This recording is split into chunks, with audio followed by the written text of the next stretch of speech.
Good morning. Good morning. Good morning and afternoon. Indeed.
Should we get started? Yeah.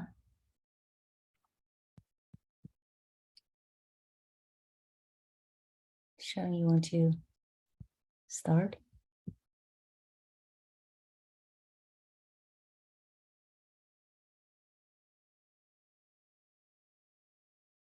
Hello, Shenya. Oh, sorry. Yeah, sure.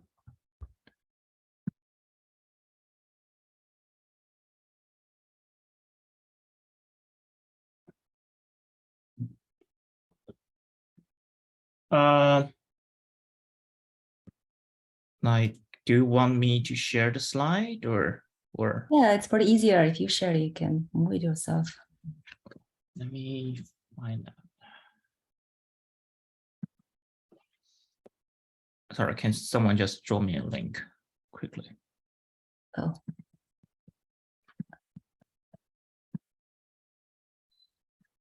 Or you want to share my original slides, if that's fine, because that one don't have the agenda things. Oh, is this different? So this is the only link we have, the one that I put in the chat. Okay, yeah, let me open that one. Oh, okay. Is this Yeah, that's the one. That's the okay. one. Let me clean up.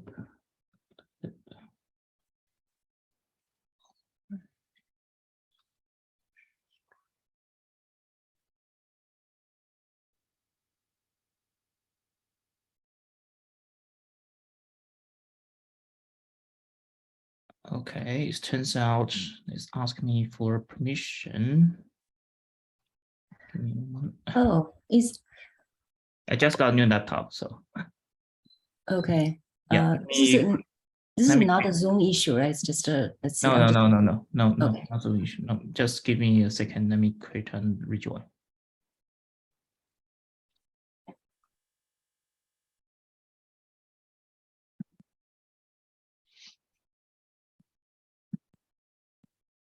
Looking at the permissions, it should be open to everyone.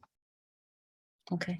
Yeah, because in Kubernetes meetings, it's actually only the leads have permissions. You have to give permissions to others to share. I'm just wondering if it's the same thing here.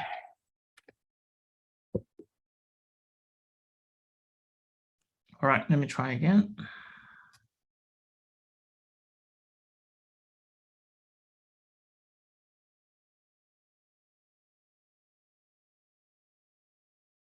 All right, can you see my screen We can. Yes. now? Yeah. Okay.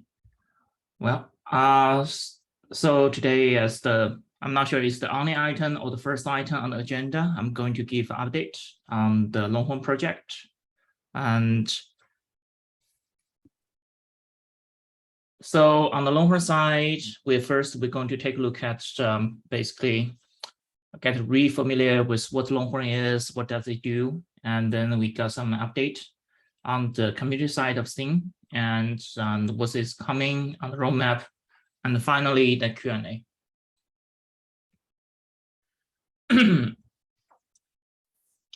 So as you know, Longhorn is currently a CNCF incubation project and is a distributed storage software for Kubernetes. I look into the CNCF storage white paper and identify a few items like align with the white paper. And first, like deployment, the model in Longhorn is mostly at this stage is probably 100% hyperconverged deployment within the Kubernetes cluster. That means like your storage is co-located with your workload and within the same cluster. And as I know, some users want to have like storage separated from the work node, and they can do that with the Longhorn, but the majority the cases they're doing it hyperconverged way, and even they want to separate storage out is definitely still in the same Kubernetes cluster.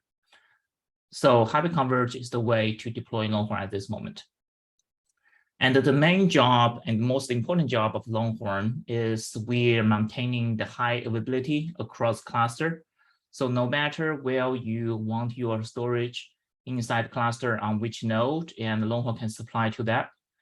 And the Longhorns, the number of volume supported that scales with the cluster size. And there's one thing like we're working on to address in the Longhorn side is the size of the single volume. It's not really scales with the cluster size, like means like the size of the single volume in Longhorn is in fact limited by how big your single block device is, like the underneath SSD or spinning disk. And that is the one thing we're working on in the next couple of releases to address to sharding those volumes across different nodes. But at this moment, the numbers of the volumes, which going to be like scale along the cluster size, we have doing a recent test. I think with the 10 node cluster, we can easily scale up to, I think, 2,000 volumes in that cluster. And that is that's enable Longhorn to support a lot of smaller size volumes and for your container workload. So on the consistency side, Longhorn is implemented with crash consistency, and of course is a strong consistent mechanism. And I will explain more in how Longhorn do that later.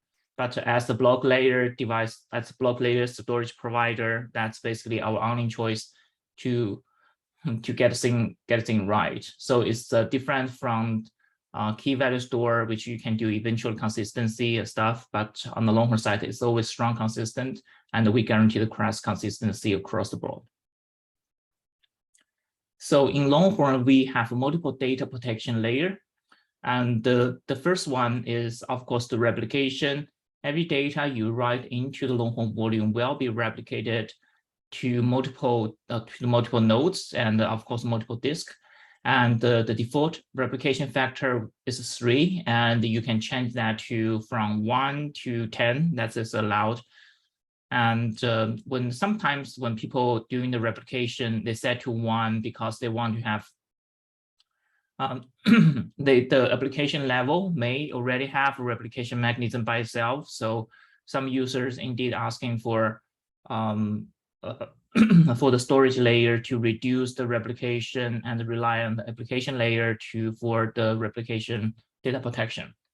But without a replication, there's still like 2 other data protection layer lies in the Longhorn. The first is as long as, because how Longhorn store the data on the disk, as long as you have the disk available. And in fact, you can create a Longhorn volume and export your data in the worst case scenario and without relying on any Kubernetes components.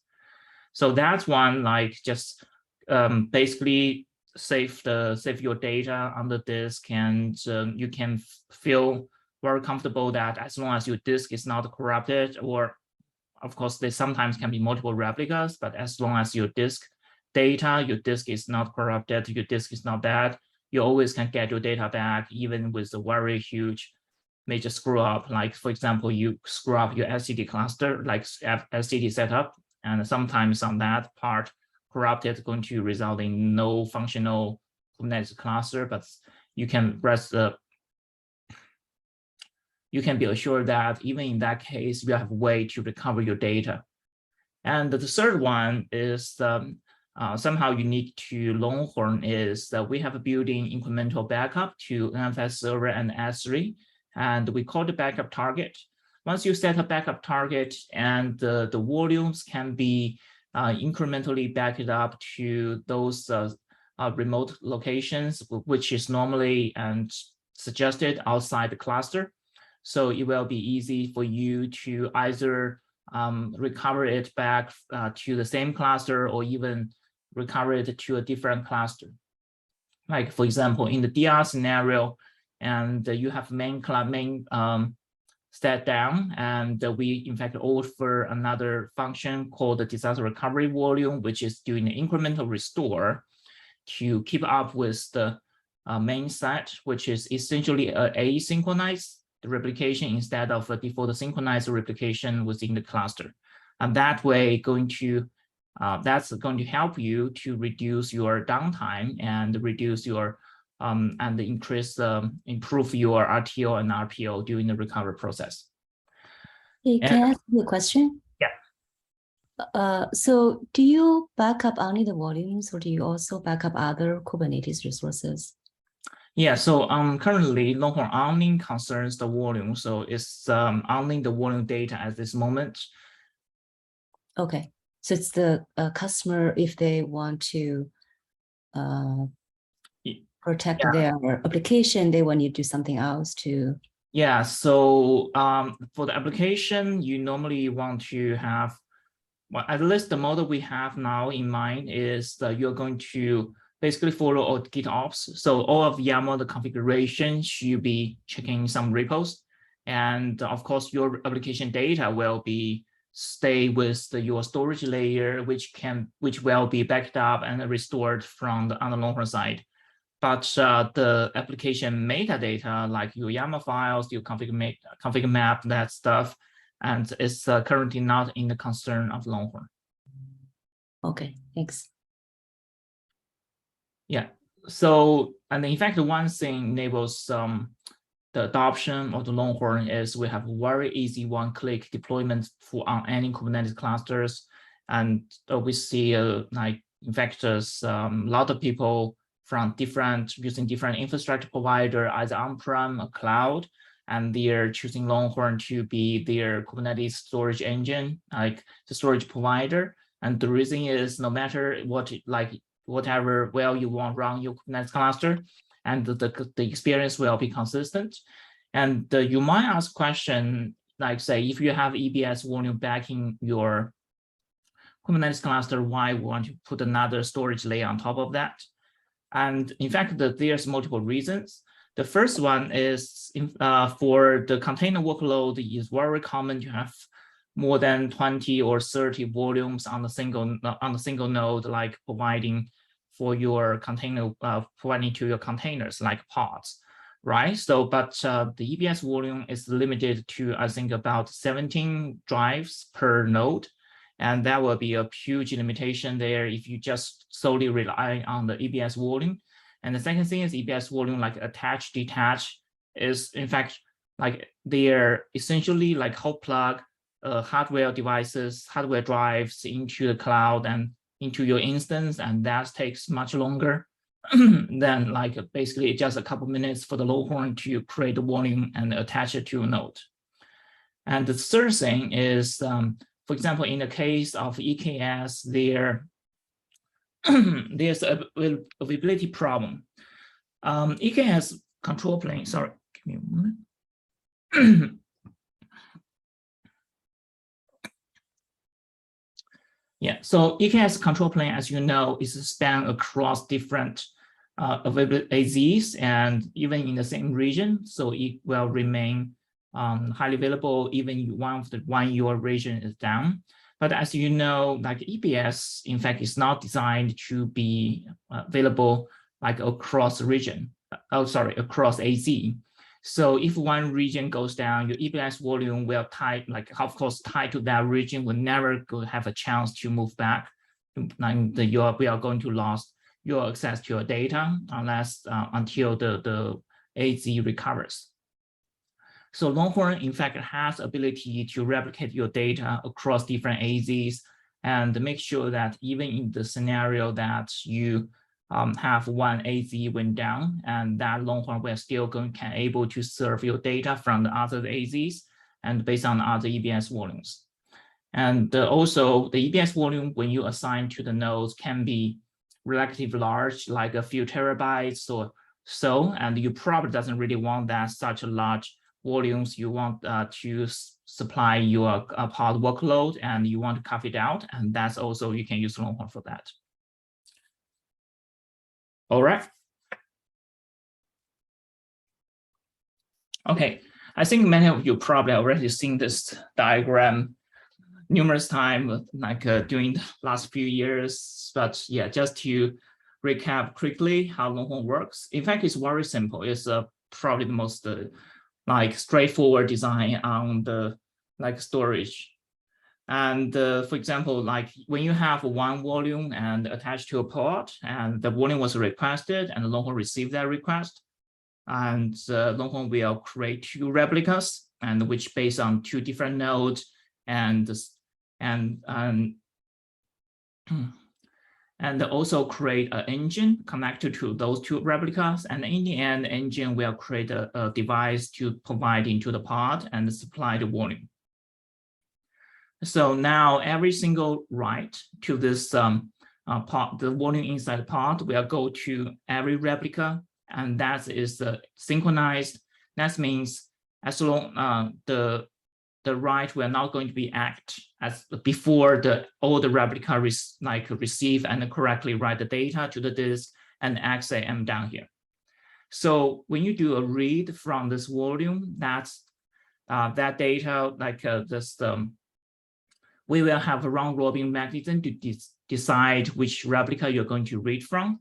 So that's why when you do the performance test, we will see that in fact the read performance of the Longhorn can very well exceed the limitation of the single disk here, because that is basically aggregated read from different replicas on different nodes.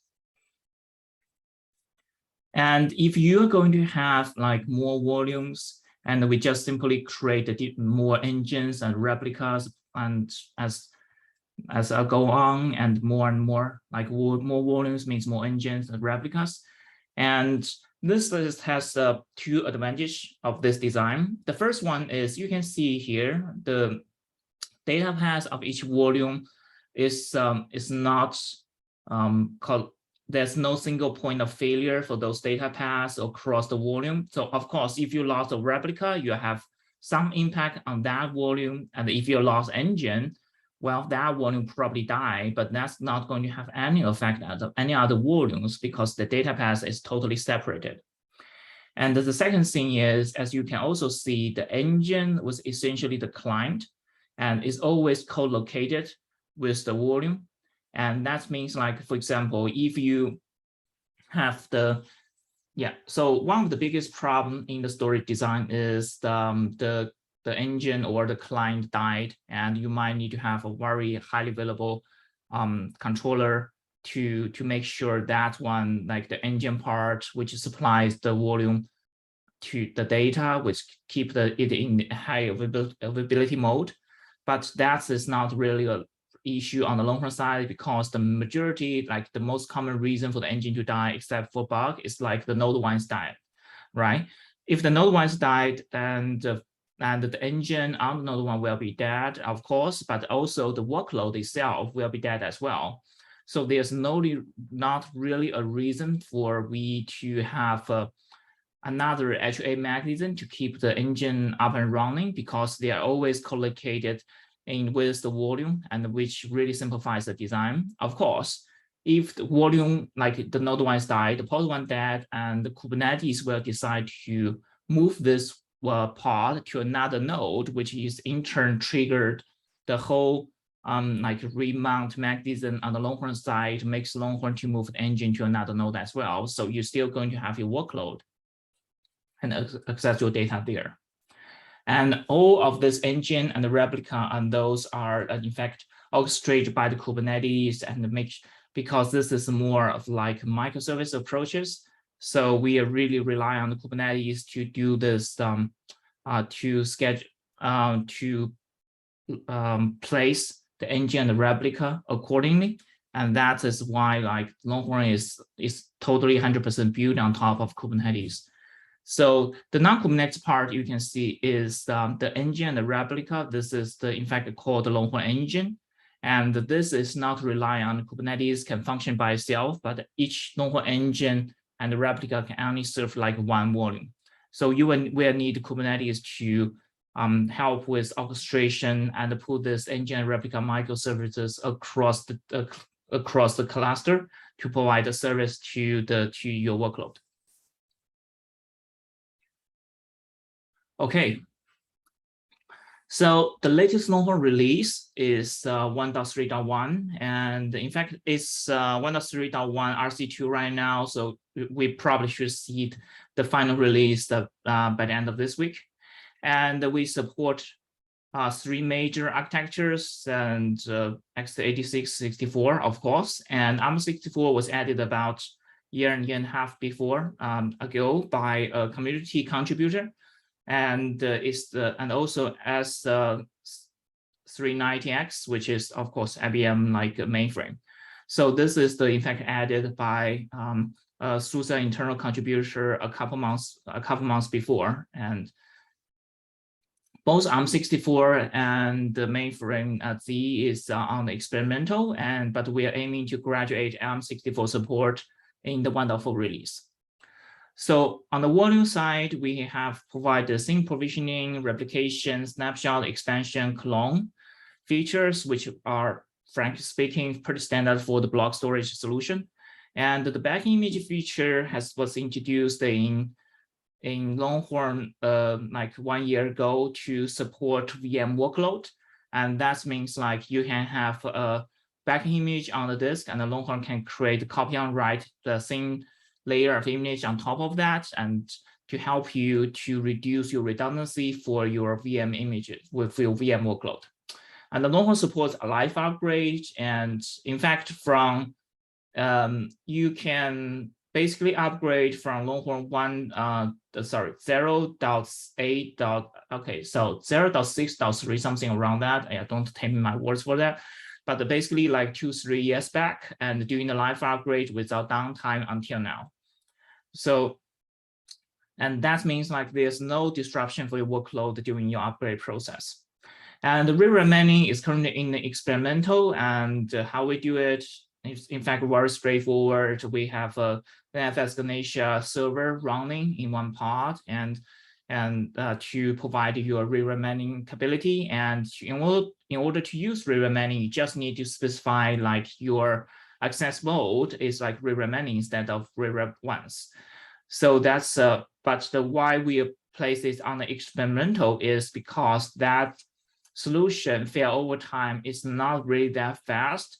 As you know, whenever a Kubernetes, like when that node is when the node that NFS server is running is down, and Kubernetes will take up to like 6 to 10 minutes to like basically 6 minutes to relocate the pod, and another few minutes for everything to recover and stuff. And that is not really, in a way you can call it HA, but it's like 10 minutes fail over time, which is extremely long for traditional storage like workload. We are improving on that for the 1.4 release, and we are going to graduate the re-remaining and dramatically reduce the failover time to under one minute, and maybe I think under 30 seconds will be ideal. And we're still doing some work on that part. So as I mentioned, yeah. Sorry, I have a question on the backing image. That's still you're managing the volume, right? You're not really managing the VM itself, right? No, yeah. So we are still managing the volume. Like we are managing the volume as, for example, you have a Ubuntu or SUSE cloud image, and you import that image to your VM solution, and you can create a Longhorn volume, and based on that image, and that image itself will be copied on the node that's like disk that's needed, and your Longhorn volume will be on top of that image with a very thin layer of the copy on write. So that means like if you want to start a new VM, and you basically can do that instantaneously, rather than like say duplicate your back image every time, and when you want to start a new VM. Okay. So that's kind of like a thinly provisioned clone, right? Yeah, that's is similar to that, but the currently one thing about the back image we are still trying to see if we can improve is now the back image is in fact there's a whole image on the disk right now. Ideally, I would want that to be a Longhorn volume, which we can really easily back it up and doing others and have another layer on top of that. So that's something like we are considering in the future. So currently it's just like raw image on the disk. Right, and I guess that would be the primary use case would be presumably something like KubeVirt, right? Yeah. So in fact, we are using this feature in another project in SUSE called Harvester, which is the Kubernetes-based HCI solution, and this is the main use case for like so the VMs. Normally, it's going to matters a lot for the VM. Otherwise, you're going to duplicate your data every time you start a new VM, which is well, not quite acceptable. Yeah. Okay. So as I mentioned before, Longhorn has the built-in backup feature, and you can schedule your backup and schedule your like in fact snapshot as well. And those will be the backup will be in the third-party object store or the NFF server, and the snapshot will be in the same cluster. And you will you have ability to restore from your backup or incremental restore to your like we call disaster recovery volume in another cluster.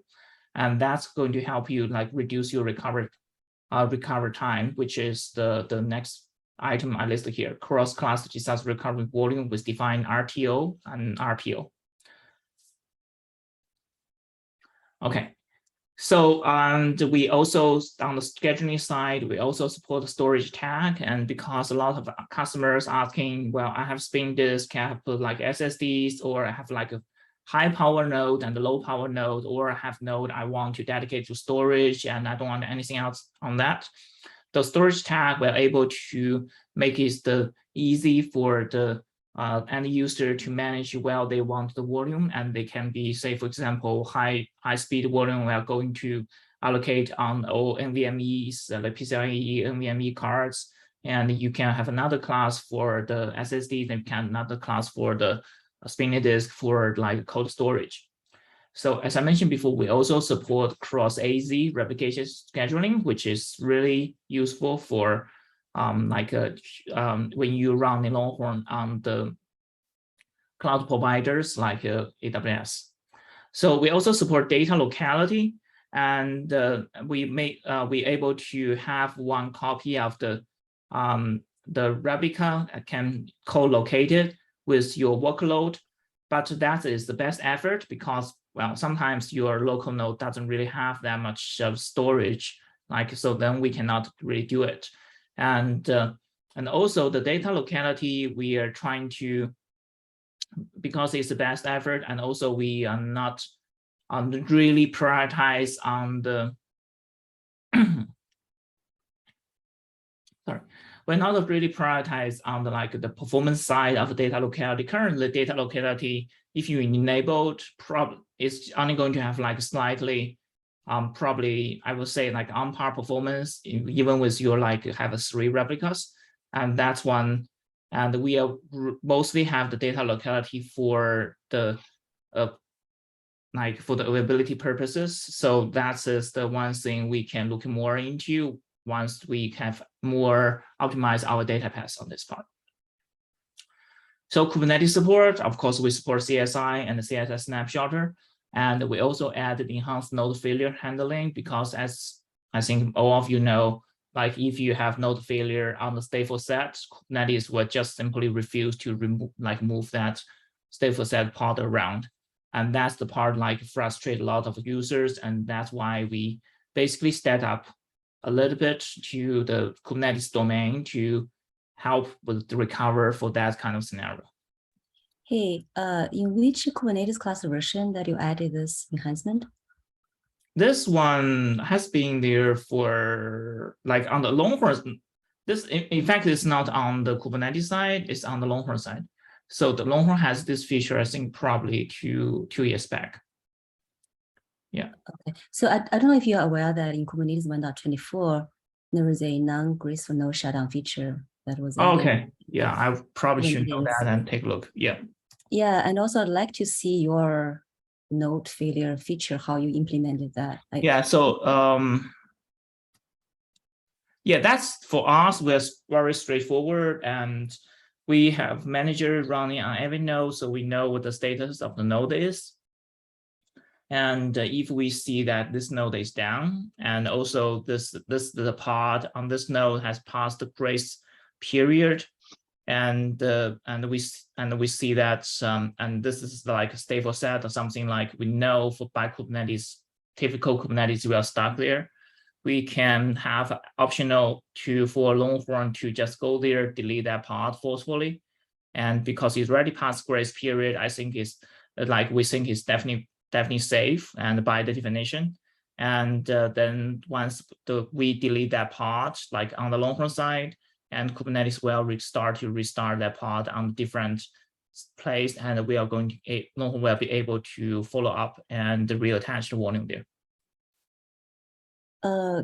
Could there be some cases like network partition? So first, the Longhorn gets information from SCD, like from API Kubernetes API server. So what we view is what Kubernetes control plane think.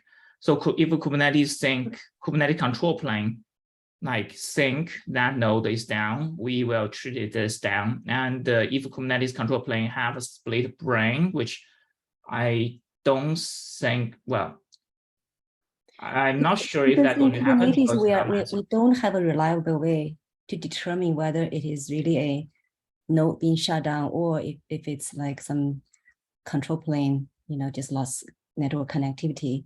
That's why the feature that we added in 1.24 is actually pretty manual. We ask the user to make sure the node is shut down. Only in that case, we'll do those. Yeah, that's in fact why we didn't do it for the first few years of Longhorn, okay. Because we're saying, yeah, I totally understand why this is not in upstream, because we don't really know what's happening from our observation, but we have so many users start complaining why it's not behavior as what I expected, why this pod on stateful set is not move over. And so in fact, this enhanced node failure handling is a setting. Like you can choose to keep it as the default Kubernetes behavior, and then you can the confirmation you do, like say if you really think that is, and that will be you can just go there and delete, or you can delete the pod, or can just wait there for the next thing to happen. Or you can ask Longhorn to the best guess. Of course, it's not going to be 100% reliable, but Longhorn can best guess and say like, okay, this indeed looks like a node failure. And well, I'm not 100% sure, but I'm probably likely 90%, I don't know. But then Longhorn will just step up and just intervene from their point. Okay, yeah, probably ping you offline to talk more about this one. Yep. So on the security side, we have added the end-to-end volume encryption and MATIS for the inter-process communication in the last couple of releases. And we also have the Prometheus support and the dedicated storage network. Means like the long-haul traffic can route not only on the open networking, which is default on the Kubernetes, but also on the another network as you specified. And this is need the support from Motas, of course, to enable one pod access to multiple networks. All right. So we currently has that the 4,000 GitHub stars, and also about a little bit less than 60K active nodes running worldwide, and we are growing at 78% year-over-year right now. And you can find this metrics in the metrics.longhorn.io. It's very cool. Thanks. All right, roadmap. For the 1.4 release, we're currently talking on the second half of the year, and we are going to introduce the trim support. This is the more related to the space efficiency from our some of the user feedback, and they are complaining that once I delete the file, why this file is not gone? Like why the space of this file occupied is not been released. So that's, of course, is because Longhorn is like block storage. It doesn't really by nature, like you are filling things up, and the storage, like it's sync provision, so your storage occupied storage will be bigger, and you're not going to stream it down. So, but with the help of the trim and some file system level understanding, and we are able to shrink down just discard the unnecessary data and create the holes, like the holes in the data back to them to release that part of the space. So we're also adding a feature to backup and restore Longhorn volume, Longhorn system by itself. That's especially useful when you have to rebuild your cluster, or you want to have some plan B before you upgrade and or something messed up. So that is the one feature we're going to add. And the volume group one is targeted for have the application with multiple persistent volumes, and we are able to have a pre and a post hook for you to stop the traffic, stop the write to your database, for example, and then ask Longhorn to take a snapshot. So that will be really application consistent instead of crash consistent, and then resume the traffic. And also you can do this for multiple volumes, because normally an application will span across multiple volumes. Hey, And for the volume group, do you already have a design doc, or is this something that already coming out? It's already implemented. It's not there yet. I think I can check on the status, and but that's something we are targeting to do basically the second half of the year. So it's probably I'm interested in this one because I'm actually I have a CAP upstream volume group. I just want to see what your design will be. I know there are already several vendors implemented this already. So right now I'm just trying to see what our other implementations are, so to reconcile with my design. We can talk about this offline. Okay. So the next thing is performance enhancement on SPDK. In fact, this is going to be a big thing for Longhorn, and we are basically rewriting the engine and using SPDK. As you know, SPDK is a high performance user space storage framework, and we check on the SPDK and we think it's really fits Longhorn well, and the part that you can write more efficiently to the block device, and also have built-in NVMe over Fabric and over TCP support, and which is going to help with the protocol. We have transit between the engines and the replicas. So that's why, in fact, we have put some effort and trying to POC it. The initial result was very positive. We able to get overhead I think overhead about like 100 microseconds instead of like probably like 300 microseconds we have right now with Longhorn. And the overhead can be even lower with if the replica is locally. So that's why we are proceeding with the work on SPDK. This is going to take a while. As you know, like the engine is the most complicated part and we cannot screw it up. So, and for the next release, our intention is to release the preview version. And then later we'll have like something like a beta and then a GA something. It's probably going to take a year or like a year and a half for us to get there. So, and also for the 104, we aiming to graduate reprimanding and ARM64. And those are the two things and really being asked right now. And reprimanding is very hot right now. And ARM64, like the ARM server is, well, I kind of think it's getting back again. I'm not sure like well ARM servers for the last few years, but we hear more from the users about ARM servers now. You can thank cloud providers for that, I guess. Okay. All right. So that's all on my side. Any questions?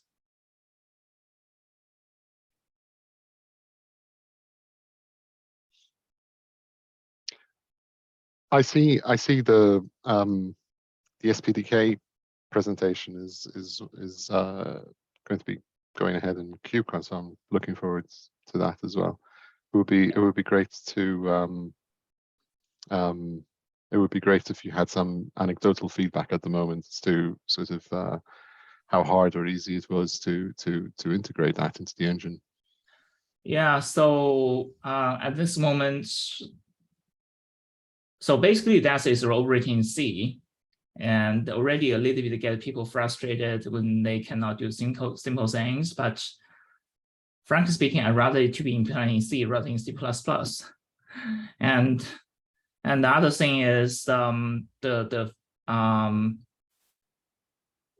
we are also like, well, at least in my experience, that the latency and the CPU utilization from SPDK is extremely good. And the CPU is, you have to willing to dedicate one core to your engine part, and maybe one core for engine, one core for replica. But that core can handle, I think, up to 1 million IOPS per second, which I would say something. Wow. That is something like I will compromise on that. So basically say that no matter how much volumes you can supply on that single node, and you will be enough with one core. So that's I think a huge plus there.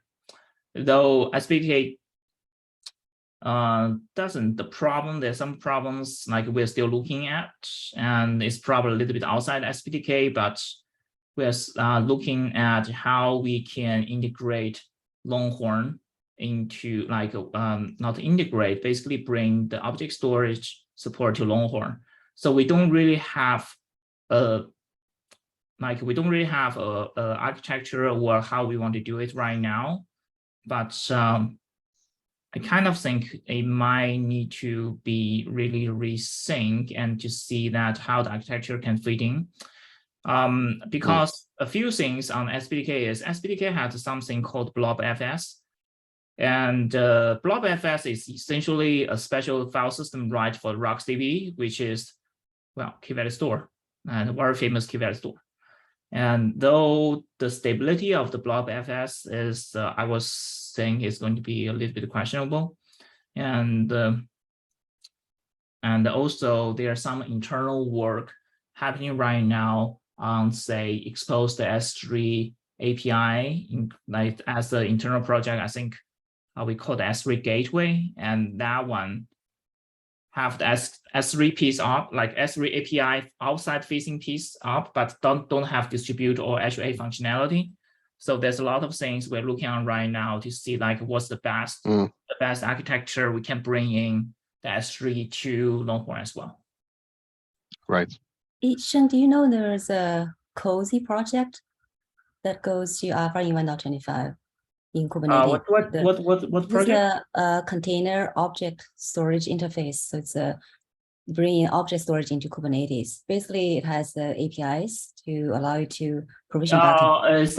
Is that one for is that one from Minio?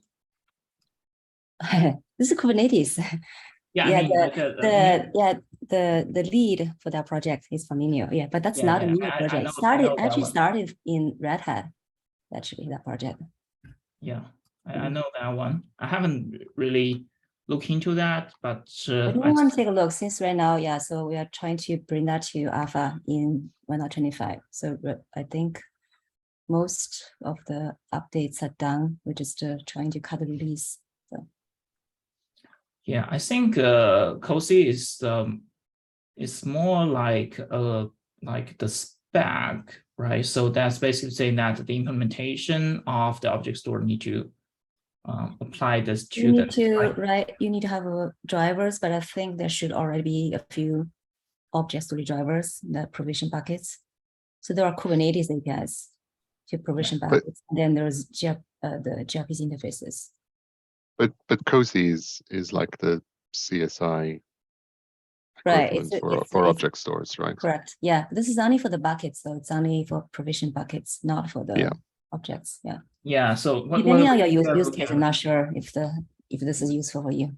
Yeah. So what we are trying to do is to see that if what we can to basically have the object store ability putting on top of Longhorn. I know there are people running Minio on top of Longhorn, and but I don't think like just take on Minio is going to be an option, right? Yeah. What is take on Minio? It's not a. This is not a Minio project. No. I'm not saying. I'm not saying about the code. You're talking about just. Yeah. So how we can implement object store on Longhorn side, and then we need to connect to Kubernetes where like COSI, right? So that's the part like the first we're trying to figure out how to implement the object store or like have this functionality provided from the Longhorn side. Yeah. Okay. You want this to be like you want Longhorn to provide object storage. Yeah. Basically. Okay. Yeah. Yeah. It's a different. Yeah. I think Nutanix learned the hard way about using Minio. I don't know if you've seen those press releases about all of the object store, open source licensing issues between Minio and Nutanix recently. Yeah, I saw that too. Okay. Like Minio seems very pissed off. Yeah, but I haven't really looked into like what's happened yet. All righty then. This has been really useful. Thank you, Shang. Yeah, thank you. Great presentation. Yeah. Do we have other topics? I think this was the main. This is the main thing on the agenda today. So I think we can get 10 minutes back. Right. Thank you, everyone. Thank you, everyone. Bye. All right. Bye.